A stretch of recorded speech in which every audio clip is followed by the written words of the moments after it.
ರಾಜ್ಯ ಗ್ಯಾರಂಟಿ ಯೋಜನೆಗಳ ಪ್ರಾಧಿಕಾರದ ರಾಜ್ಯ ಉಪಾಧ್ಯಕ್ಷೆ ಡಾಕ್ಟರ್ ಪುಷ್ಪಾ ಅಮರನಾಥ್ ಅವರು ಪಾಂಡವಪುರ ತಾಲೂಕಿನಲ್ಲಿ ಪ್ರವಾಸ ಕೈಗೊಂಡ ಸಂದರ್ಭದಲ್ಲಿ ಪಾಂಡವಪುರದ ರೈಲ್ವೆ ನಿಲ್ದಾಣದಲ್ಲಿ ಗೃಹಲಕ್ಷ್ಮಿ ಯೋಜನೆಯ ಹಣದಿಂದ ಹೂವು, ಹಣ್ಣು, ಪೂಜೆ ಸಾಮಗ್ರಿಗಳ ಅಂಗಡಿ ತೆರೆದಿರುವ ಕೆನ್ನಾಳು ಜಯಲಕ್ಷ್ಮಮ್ಮ ಅವರನ್ನು ಭೇಟಿ ಮಾಡಿ ಅವರೊಂದಿಗೆ ಮಾತನಾಡಿ ನಿಜವಾದ ಗೃಹಲಕ್ಷ್ಮಿ ಎಂದು ಅಭಿನಂದನೆ ಸಲ್ಲಿಸಿದರು. ಗೃಹಲಕ್ಷ್ಮಿ ಫಲಾನುಭವಿ ಜಯಲಕ್ಷ್ಮಮ್ಮ ಮಾತನಾಡಿ, ಗ್ಯಾರಂಟಿ ಯೋಜನೆಗಳು ಜೀವನ ಸಾಗಿಸಲು ಸಹಕಾರಿಯಾಗಿದೆ. ಶಕ್ತಿ ಯೋಜನೆಯಿಂದ ಪ್ರತಿನಿತ್ಯ 100 ರಿಂದ 150 ರೂಪಾಯಿ ಹಣ ಉಳಿತಾಯವಾಗುತ್ತಿದೆ. ಇದಕ್ಕಾಗಿ ರಾಜ್ಯ ಸರ್ಕಾರಕ್ಕೆ ಅಭಿನಂದನೆ ಸಲ್ಲಿಸುತ್ತೇನೆ ಎಂದು ಹೇಳಿದರು. ರಾಜ್ಯ ಗ್ಯಾರಂಟಿ ಯೋಜನೆಗಳ ಪ್ರಾಧಿಕಾರದ ಉಪಾಧ್ಯಕ್ಷೆ ಡಾಕ್ಟರ್ ಪುಷ್ಪಾ ಅಮರನಾಥ್ ಹೂವಿನ ಹಾರ ಹಾಕಿ ಜಯಲಕ್ಷ್ಮಮ್ಮ ಅವರನ್ನು ಸನ್ಮಾನಿಸಿ ಅವರೊಂದಿಗೆ ಸೆಲ್ಫಿ ತೆಗೆದುಕೊಂಡರು. ಇದೇ ವೇಳೆ ಫಲಾನುಭವಿ ಜಯಲಕ್ಷ್ಮಮ್ಮ ಅವರು ಡಾಕ್ಟರ್ ಪುಷ್ಪಾ ಅಮರನಾಥ್ ಅವರಿಗೆ ಕನಕಾಂಬರ, ವೀಳ್ಯದೆಲೆ, ಬಾಳೆಹಣ್ಣು, ಬಳೆ ನೀಡಿ ಸತ್ಕರಿಸಿದರು. 2000 ಕೂಡಿಟ್ಟು ಅದನ್ನು ಅಸಲಾಗಿ ಮಾಡಿಕೊಂಡು ಹೂವಿನ ವ್ಯಾಪಾರ, ಹಣ್ಣಿನ ವ್ಯಾಪಾರ ಮತ್ತು ಪೂಜೆ ಸಾಮಗ್ರಿಗಳು, ರಂಗಡಿ ವ್ಯಾಪಾರ ಮಾಡ್ತಾಯಿದ್ದಾರೆ, ಬಳೆ ಮಾಡ್ತಾಯಿದ್ದಾರೆ, ಕುಡಿಯೋ ನೀರು. ಅವರ ಅಣ್ಣ ಅವರು ಪತಿಯವರು ಬೆನ್ನೆಲುಬಾಗಿ ನಿಂತ್ಕೊಂಡಿದ್ದಾರೆ. ನೋಡಿ, ಹೆಣ್ಮಕ್ಳು ಮನಸ್ಸು ಮಾಡಿದ್ರೆ ಏನನ್ನಾದರೂ ಸಾಧನೆ ಮಾಡಿ ತೋರಿಸ್ತಾಳೆ ಅನ್ನೋದಕ್ಕೆ ನಮ್ಮ ಲಕ್ಷ್ಮಮ್ಮ ಅವರು ಸಾಕ್ಷಿ.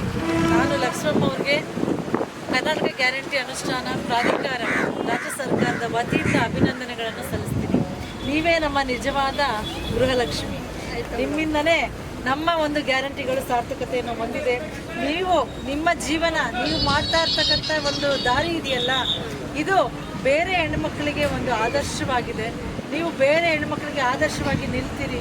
ನೀವು ತುಂಬ ಗ್ರೇಟ್ ಅಂತ ನಾನು ಹೇಳಲಿಕ್ಕೆ ಇಚ್ಛಿಸ್ತೀನಿ. ನಿಮಗೆ ಅಭಿನಂದನೆಗಳು. ನಿಮಗೆ ನಾವು ಮೇಡಮ್ ಒಂದು ನಿಮಿಷ, ನಿಮಗೆ ಅಭಿನಂದನೆ.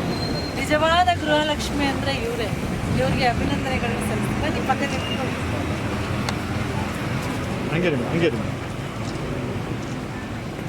ಸೊ ಇವರು ಬೇರೆ ಹೆಣ್ಮಕ್ಳಿಗೆ ಮಾದರಿ ಆಗಲಿ, ಇವರ ಜೀವನದ ಕ್ರಮವನ್ನು ಅನುಸರಿಸಿ ಬದುಕನ್ನು ಕಟ್ಕೋಬೋದು ಅನ್ನೋದಕ್ಕೆ ಇವರು ನಿಜವಾದ ಒಂದು ಸಾಕ್ಷಿ, ಉದಾಹರಣೆ.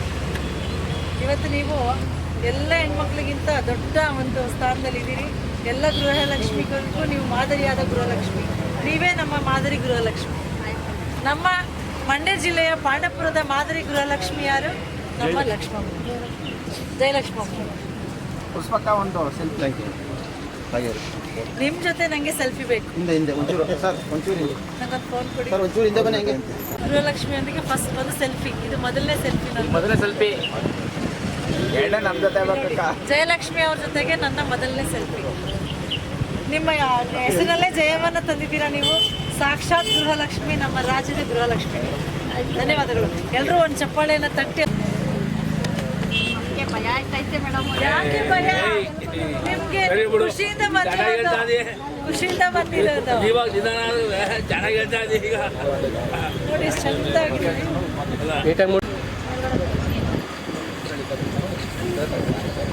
ಬನ್ನಿ ಎಲ್ಲರೂ. Thank you sir. ನೋಡಿ, ಮಾದರಿ ಗೃಹಲಕ್ಷ್ಮಿ ಹೆಣ್ಣು ಇದೆ. ಈ ಥರ ಎಲ್ಲೂ ಜೀವನವನ್ನು ಕಟ್ಕೋಬೇಕು. ಬನ್ನಿ ಮೇಡಮ್.